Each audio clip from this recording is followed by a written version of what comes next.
Hey friends, welcome back to the channel. Today we're going to review the Carnival Firenze. If you're new here, I'm your favorite retired cruiser, proving one cruise at a time that you don't need a big budget and it's possible to find travel partners to have the time of your life. And if you love budget cruising, casino tips, and honest reviews, go ahead and hit that subscribe button. And I promise you'll feel right at home here. All right, today we're talking about Carnival's Firenze. I haven't traveled Carnival for over 20 years. I traveled it once and then moved on to other ships. But I thought I would give Carnival another try. And this one's called Carnival Fun, Italian style. Kind of interesting. It showed up dressed like it was headed straight for the Venice Film Festival. This beauty was originally built by Costa Cruises in 2019 for the Asian market.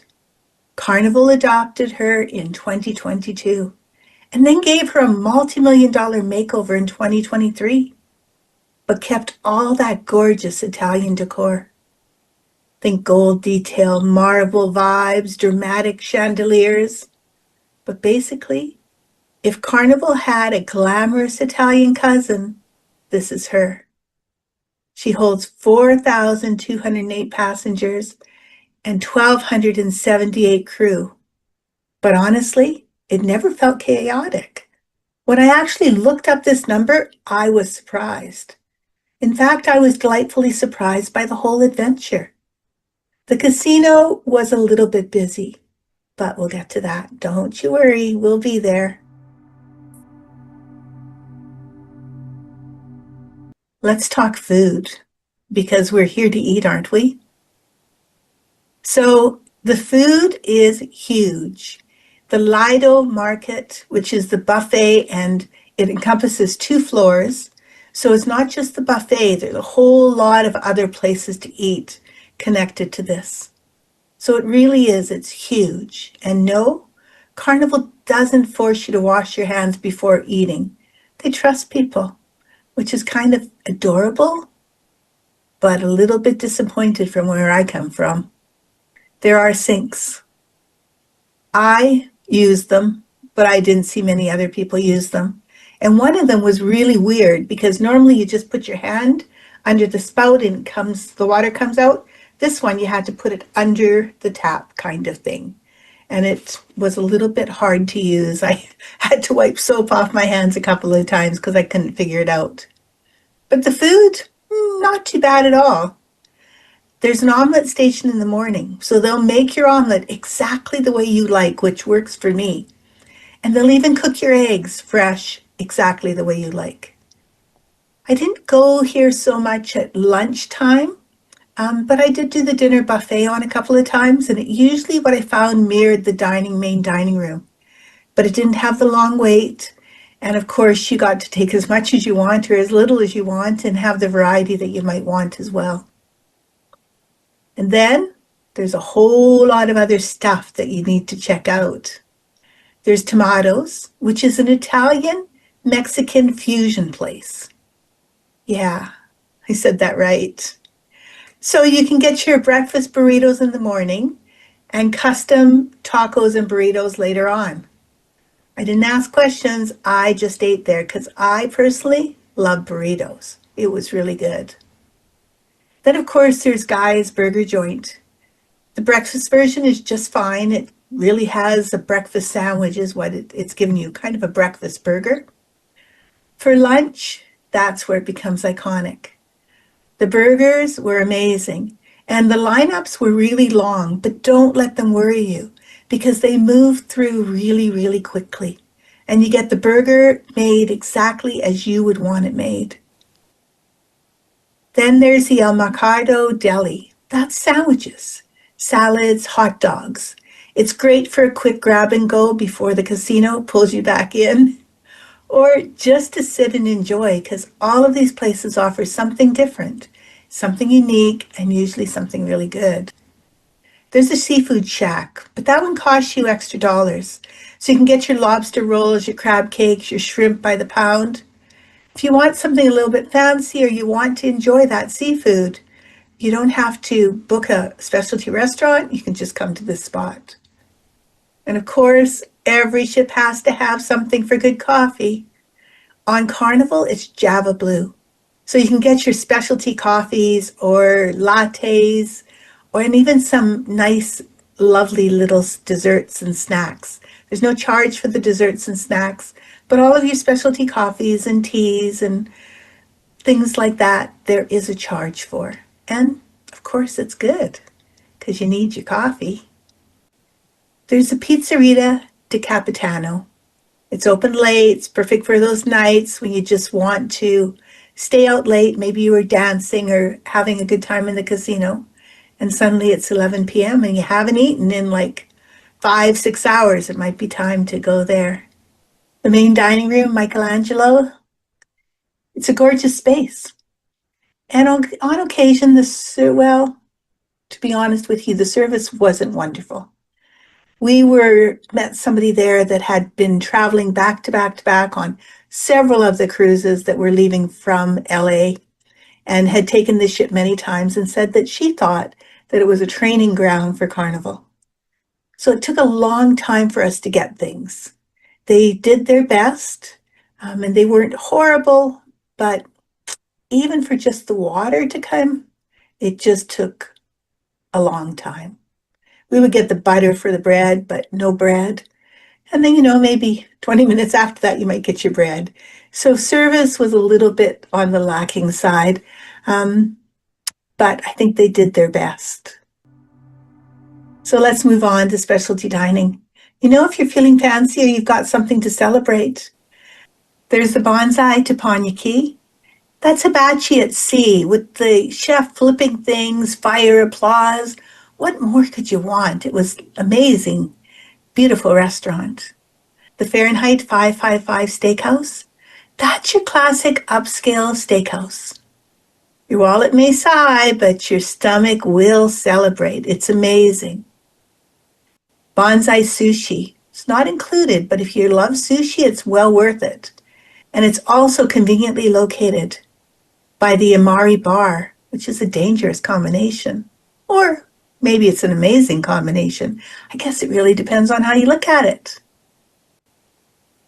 The Il Vigario, that's your authentic Italian dishes.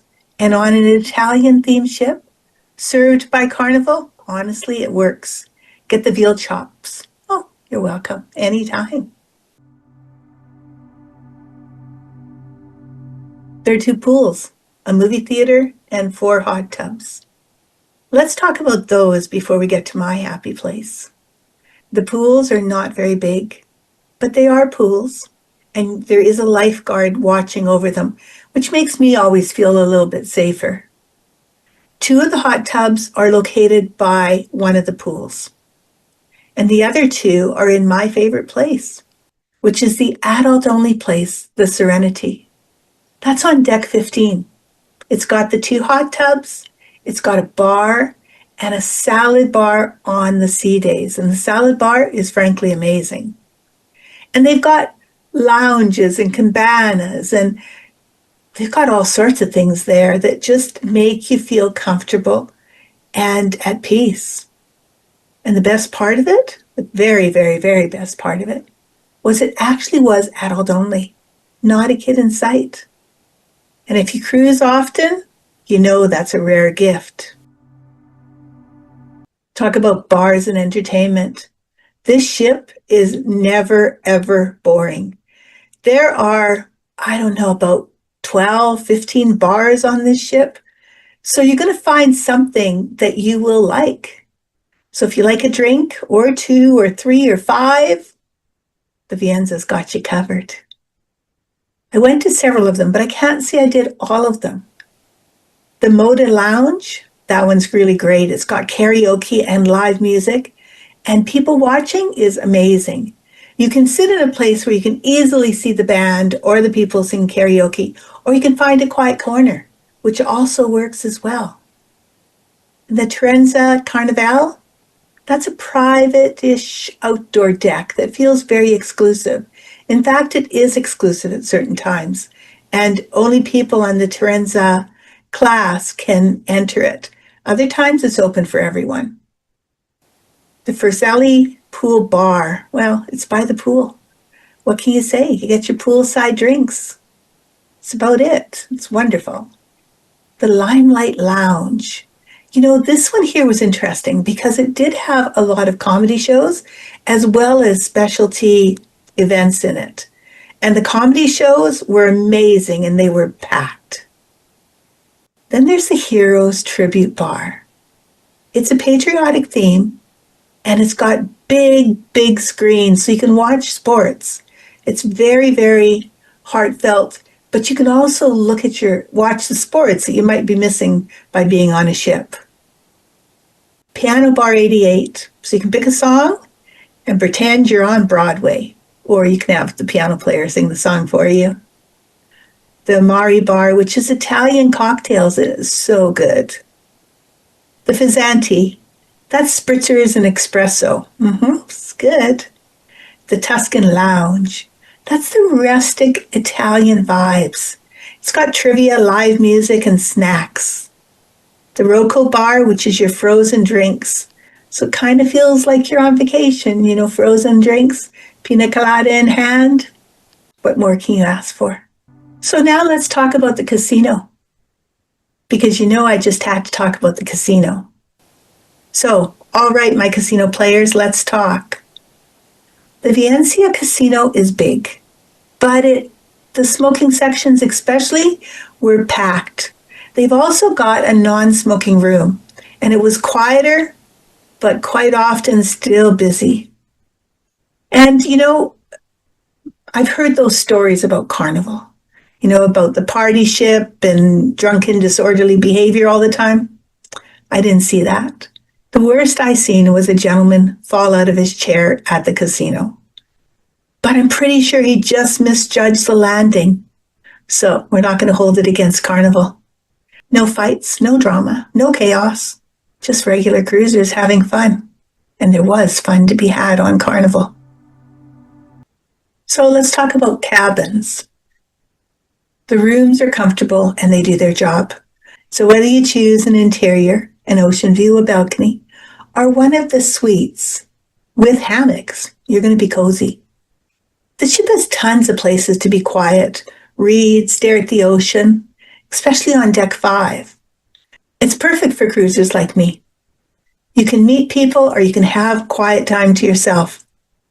And for families, the kids' club looked amazing. There's something called Camp Ocean, which is for the younger level cruisers. And there's different sections as to which age group your child would fall into. And for the teenagers, it's actually a club just for them. It's called Club O2, and it's a place just for the teenagers to hang out. And for families, there's all sorts of other things for them. There's water slides. There is mini golf and arcades and a rope course. There's a lot of different aspects that if you want to be active and you want to spend time with children and your family, or even just yourself and your friends, but you're more at the stage that you want to be more active, there's all of those things for you as well.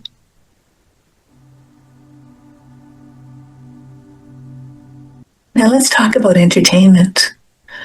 Of course, it's a cruise ship, and one of my favorite things in the world is entertainment. I love music. I love the singing. I love the dancing. I love the comedians. I just really enjoy the entertainment on a ship. And you know, this ship didn't disappoint. They had the beautiful shows with the dancers and the singers. And they also had the game shows. I really enjoy game shows as well, where people get up and they volunteer and they say the weirdest things, which always makes me laugh. So you can do that as well as find a place where you can dance the night away. It's all there. And I was pretty impressed with the quality of it. One of the people that I really like was Wiki Wiki. It's a couple that sing, and their range is amazing. So you may catch them singing some old rock and roll or some 80s tunes, and they do take requests as well. So that's something you may want to check out when you're on the Vicenza. So my final thoughts. Would I ever sail the Vicenza again? Absolutely. The ship is beautiful. The entertainment is nonstop. Despite what some people say about Carnival, my sailing was friendly, safe, clean, and so much fun. There's a couple things I would change though. I would make sure everyone washes their hands before touching those buffet utensils. I'm kind of like that. And possibly improve the service in the main dining room. Well, our waiters and waitresses were absolutely amazing people. They were just a little slow. Maybe they had more people on board than they expected. I'm not sure what it was, but it would be good to kind of get through that too. I'm not saying that it was absolutely horrible and I wouldn't dine in the main dining room. I for sure would. I just think that they could improve it. So if you enjoyed this honest review from a budget cruiser, go ahead and hit that subscribe button. I've got many more cruise reviews coming, along with some casino tips and some budget-friendly ways to get you on your next trip.